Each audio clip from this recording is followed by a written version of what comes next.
much time as you want, take, you know, whatever. 10:30, we were going to have you... All right. You ready for the evening news? Morning. Good morning. Okay. What made you decide to become a priest? What made me decide to become a priest? That's a great question. I was an oceanographer in the first part of my adult life, and I was a member of a congregation in Oregon, and at some point it became clear to me that it was going to be difficult for me to continue to be an oceanographer because there wasn't funding for research. It was disappearing because of the federal budget, and we're having issues like that again right now. But at the same time, 3 people in my congregation asked me within about 2 weeks if I'd ever thought about being a priest, and I hadn't. When I was your age, women weren't ordained. They weren't ordained until I finished college. So it had never thought about it. But that experience was surprising enough that I went and I talked to the priest for quite a while about, you know, what this meant and what direction that might take me. But we came to the conclusion that at least the time wasn't right. So I went off and I did other things in the community for 5 years. And then another priest in that congregation asked me if I would preach on a Sunday when all the clergy were supposed to be at diocesan convention, at something like what you're doing today, only it went over Sunday. And that experience and preparing to do it and listening to people afterward finally convinced me to say yes. And I started to study to be a priest very soon after that. That's a good question. What do you want to do with your life? Do you have any ideas? I want to be an inventor or the President of the United States. All right. All right. Fantastic. I don't know who has a question.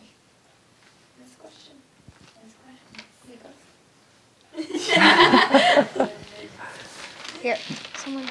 Oh, somebody. Oh, did you collected a whole bunch of questions? Oh. Well, I'll ask a question. You said you were an oceanographer in your previous life. Where did you grow up, and how did you develop an interest in that? Okay, I grew up in Seattle, the Seattle area, Washington, the upper left-hand corner of the map. And then when I was in the middle of 5th grade, my family moved to New Jersey. So I spent the rest of my youth through high school in New Jersey, and then went back out west to go to college. But the ocean has always been something really intriguing to me. And I studied squid and octopuses when I was doing research. Found 2 new species of squid. Worked on some fisheries issues related to squid. We figured out how to count them with things like a depth sounder, sonically. And that's not easy because they don't have a gas bladder like fish do that makes a good echo. So they're really, really amazing creatures in the ocean. And they're still discovering lots and lots of new ones.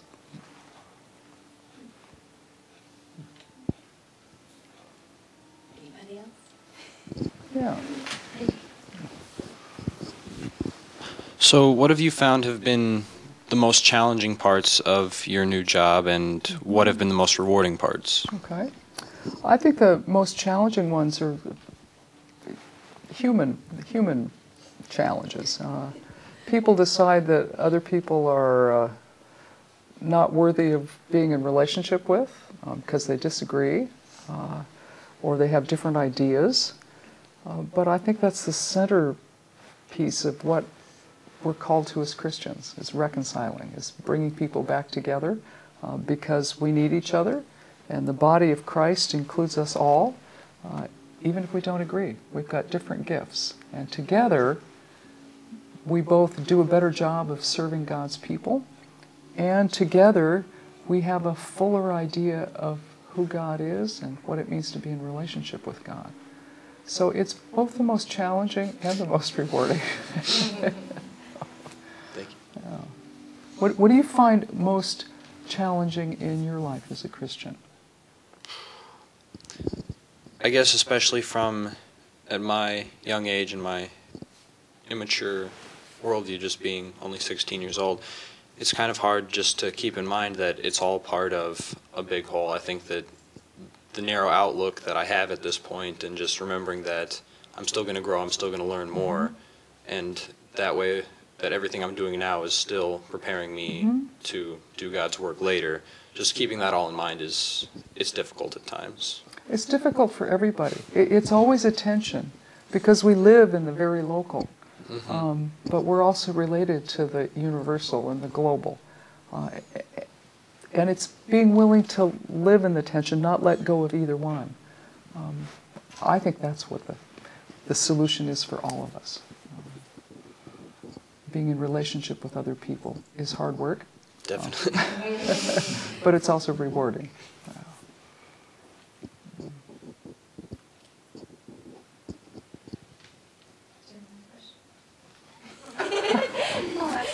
Great, great.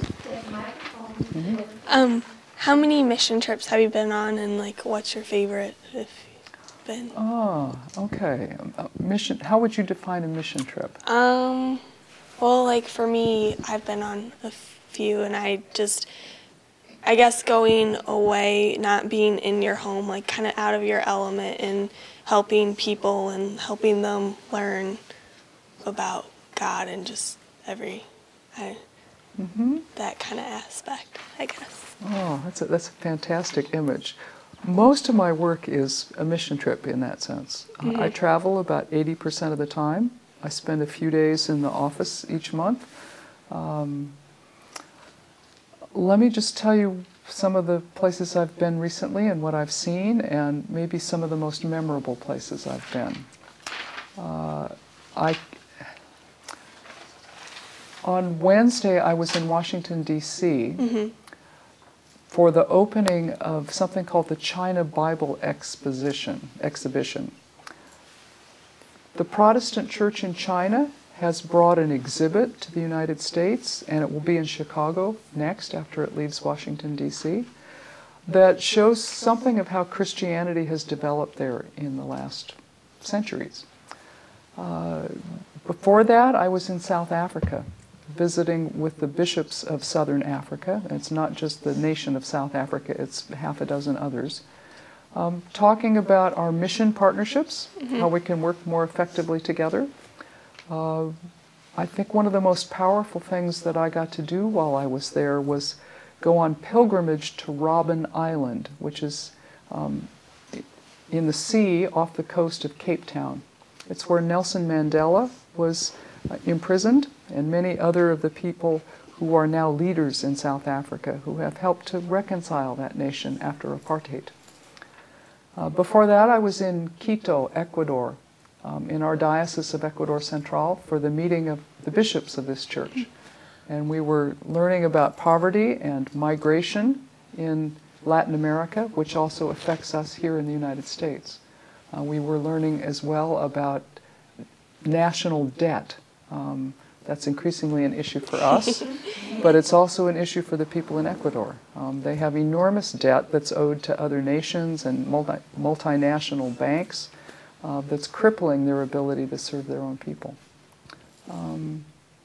I go to Cuba at least once a year because I have some responsibility for the Episcopal Church in Cuba. I think the most amazing place I've been, and one of the saddest places I've been, is North Korea. The Archbishop of South Korea, the Anglican Archbishop, organized a peace conference there in Korea 4 years ago and took a group of us into North Korea to a tourist area. And the tourist area is like a nice hotel and beautiful paved roads, but through the wire fences and the barbed wire on top, you can see where the North Koreans live and walk on dirt roads, walking or riding bicycles. And they're all skinny. They're malnourished. North Korea is a very sad place. But mission trips can happen going to the grocery store too. Right here, if we're open to what we're seeing. It's a wonderful question. What's been your most powerful experience? I've been on about 4 or 5 mission trips, and actually my favorite one was just this past summer. We do one here in Peoria, and it goes through the Dream Center that we have, and a Riverside Community Church kind of puts it on, but everyone's welcome, and it's just being able to help out your own community is just, to me, more rewarding in a way than going to a different place, not knowing the people and not knowing how the community is. Thank you. Do you know what the formal name of the Episcopal Church is? It's 4 words. The Domestic and Foreign Missionary Society. And it's just what you're talking about. It's being engaged in God's mission where we are and beyond ourselves, in a faraway place that we don't know as much about. And God calls us to work in both.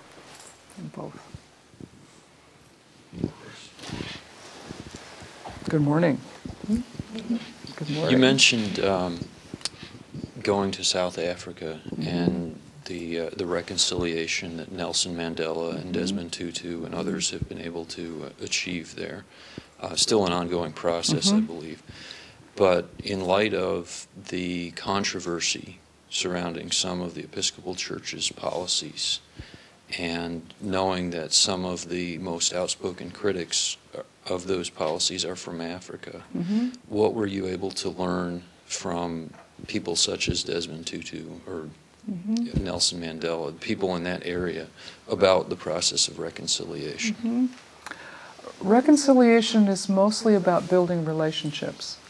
The bishops I met with and the people I met with in South Africa don't all agree with things that the Episcopal Church has done or said, but they're committed to being in relationship for the purposes of mission, for the purposes of helping to heal this world. The people who've been most upset with the Episcopal Church are in other parts of Africa. Uganda, Rwanda, Nigeria, Kenya to some degree. And it's been identified with the archbishop in those places.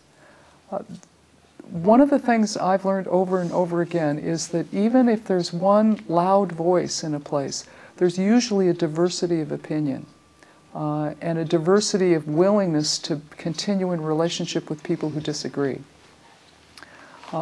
We tend here only to hear that loud voice.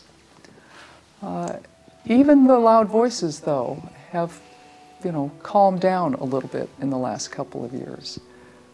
Because both, I think they recognize that the Episcopal Church isn't going to turn around and go in the other direction, and because they're remembering what their most important missional issues are in their own context. I'll give you an example. Nigeria has been one of the louder voices.